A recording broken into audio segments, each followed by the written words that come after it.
Spoiler alert, you can't change other people.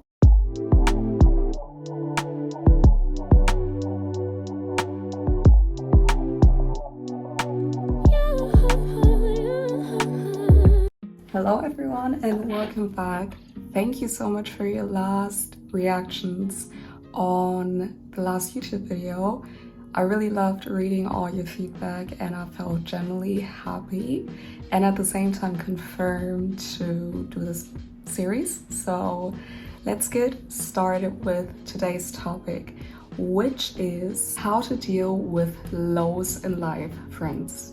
I know some of us can really relate to that, others not so much.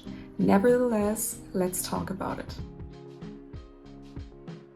What do I mean with having lows in life? Please don't mind, first things first, I'm gonna read off of my notes, like the last time as well.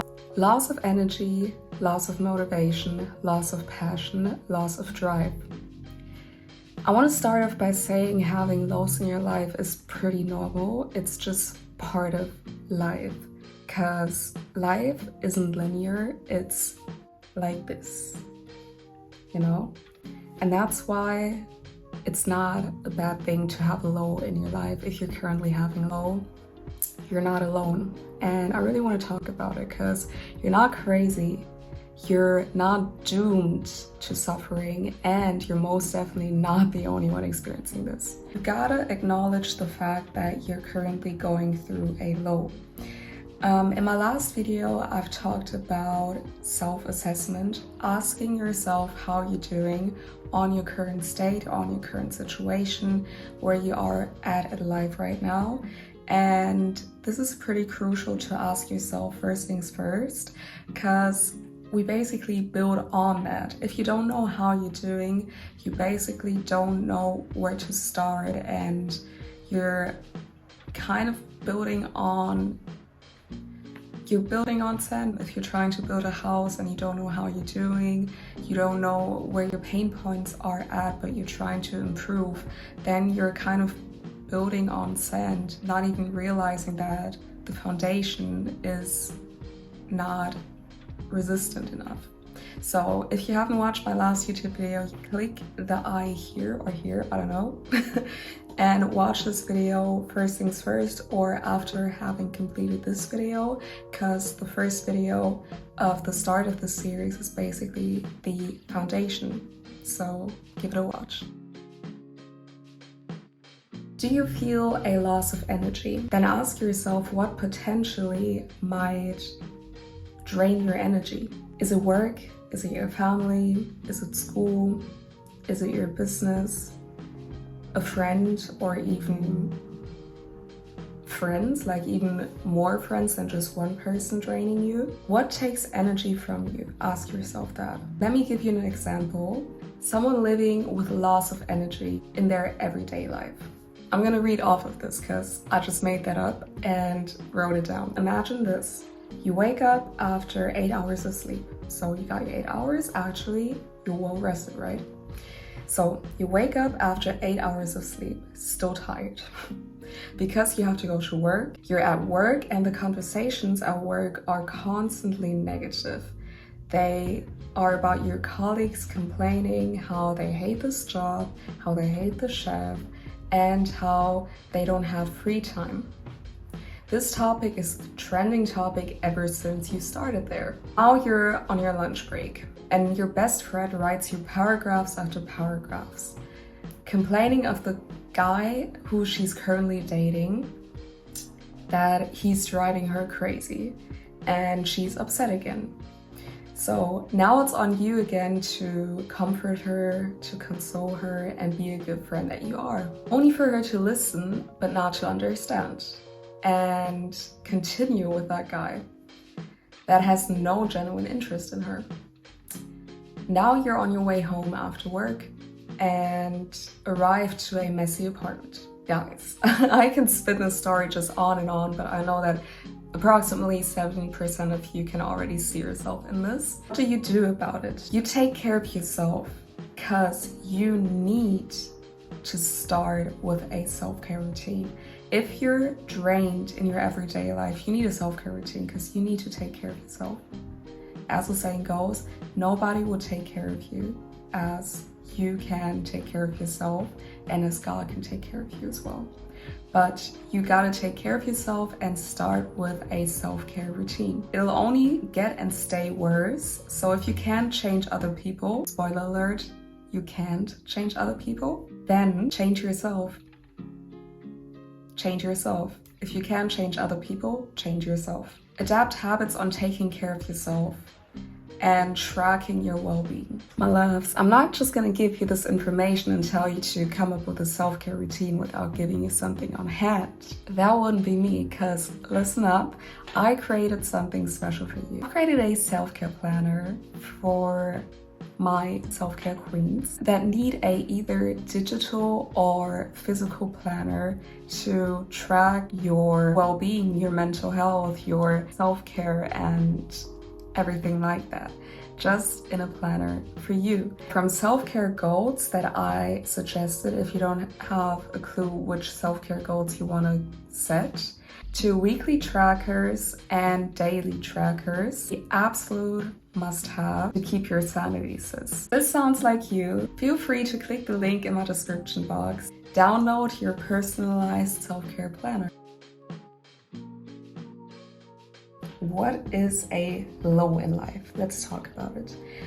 When you feel like life feels hard, when you maybe hit rock bottom due to many reasons, when life doesn't just make sense anymore, so you start to find meaning in life. When you have a low in your life, oftentimes you question your identity. Having a low in life also means that you just lost joy in everything that you used to enjoy and find joy in. Things that used to make you happy don't excite you anymore, and life just feels pretty mundane and monotone. Maybe you have even lost yourself or important people in your life, and that's why you have a low. You wake up and everything just feels meaningless, ordinary, and even negative. If that is you, I pray that this series will actually help you get out of this state, because this is by no means how you should live and experience life. And it's not final as well, let me tell you that. So, you're trying to win your motivation back. Let me tell you, motivation is an illusion. I keep saying this, but people don't really grasp it. Oh, I gotta be motivated and I need to find motivation, and we keep waiting on this illusion of motivation, but don't realize that it is just an illusion. That being said, motivation is subconsciously your excuser to procrastinate. Motivation is just a byproduct of doing what you want to be motivated for. So if you're already in the process, you actually enjoy it and you are motivated to continue. But this only happens when you're in the process. And of course, there are like external motivations, but those motivations are just short term. It's just like as if you get struck by electricity and it just lights you up, but only for a few seconds, and then you just go, you know? But it's not gonna remain there forever, for like seasons and seasons. No, motivation is just a byproduct. So focusing on motivation to start something is not the right approach. Let me just say that. This means motivation is only in your head as well. So waiting for motivation to come is just a waste of time. The cure to this are habit building and discipline, or self-discipline.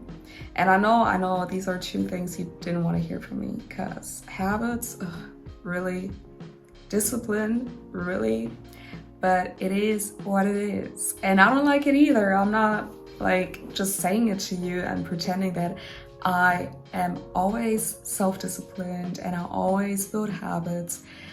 I do, but also fall short of it, of course, because sometimes you just have to push yourself a bit harder. Sometimes it's just way easier, it comes more natural to you. Maybe you lost your passion and drive, and if this is you, then this series is just perfect, because we're just really gonna talk about it from the beginning to like all A to Z, for you to find back to yourself, which is so important. And oftentimes we're so consumed with things that have less value to us, but are a must to exist in the society, like work to pay bills, get a degree to get a secure job, etc. So along the way, your passions and dreams and drive are just fading without you noticing, and you find yourself at a place where you're passionless and you don't have a drive for anything. And if this is you, I'm just saying that you really have to check up on yourself and try to remember what are the things that make you passionate. I know it's also pretty like a general question, but it can go deep. So like, you know, I can give you all the questions to reflect on, and you can just listen to this video or my series and just nod your head and be like, I get it, yeah, and don't do it, and then you're still at the same point. So in that case, I don't want you to just consume this, as I said in my last video.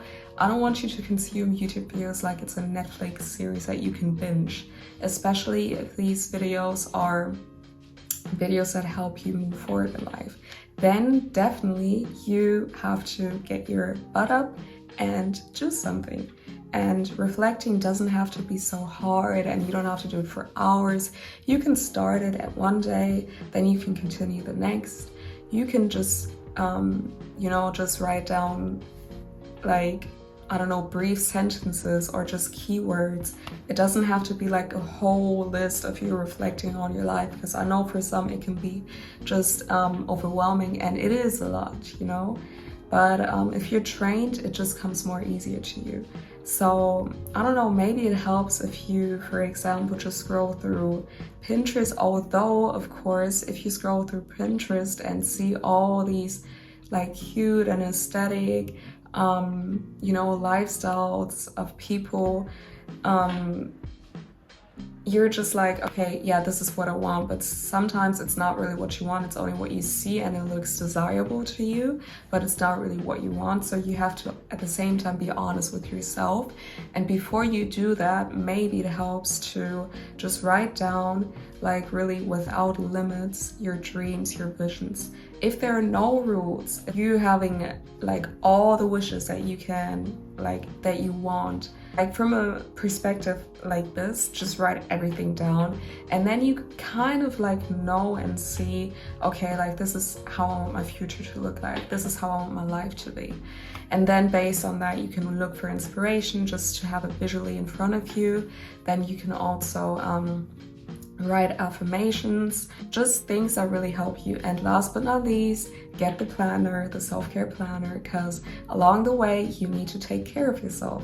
If you really work hard, if you're constantly there for people, we neglect ourselves. And I say we because I do neglect myself very often. So I'm really looking forward to use the self-care planner myself, because I need to track my self-care habits. And not just do it when I feel like, okay, I'll do a face mask only because I see that my face is breaking out. No, why am I not preventing it by taking care of my skin like regularly? Like I do take care of my skin, but why don't I do like, I don't know, masks like 3 times a week, which is my goal though.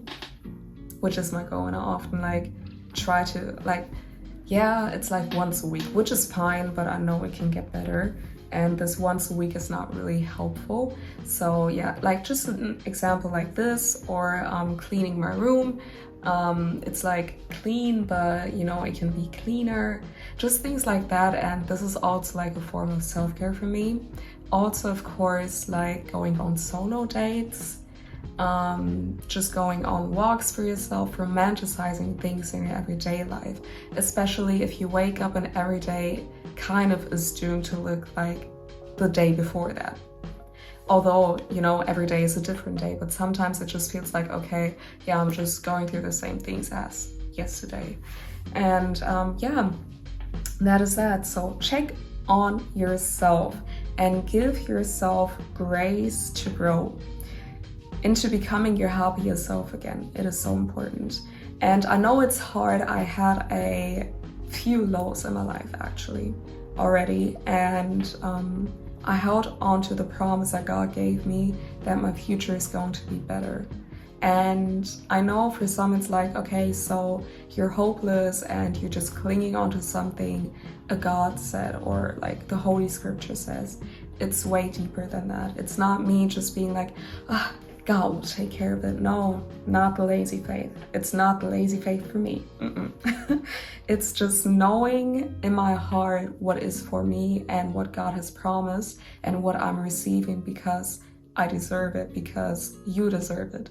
And that is just the thing. Trusting and believing in God in a society where everyone is like, you have to believe in yourself and laugh about you when you say you believe in God and believe in your dreams and think that you can achieve great things and trust your intuition as well. You just get laughed at and people don't take you serious, although this is like the wisest thing to do, to trust in God, to trust in your intuition and to believe in your dreams. And if people try to take you away from either all of them or one of them, it's already like red flag, of course, but also very hard to break through this wall because, man, voices of people just in our heads, I'm telling you. You just have to hold on to your truth if you know in your heart, not in your head. Because I know, like, although my heart understands it, my head is trying to sell me something else. You just have to believe what's in your heart and really meditate on what you know is the truth, because it is so important. So basically the reason I'm still going after so many lows in life is because of my faith. And it will stay like that. If you know someone who can benefit from this message, please send it to them. And if you like this video, give it a big thumbs up and hit the subscribe button and the notification bell to be notified the next time I upload. Comment down below how you've dealt with lows in your life. I would really be curious to know and just chat with you about it. So thank you again. Until next time then, guys. You're loved.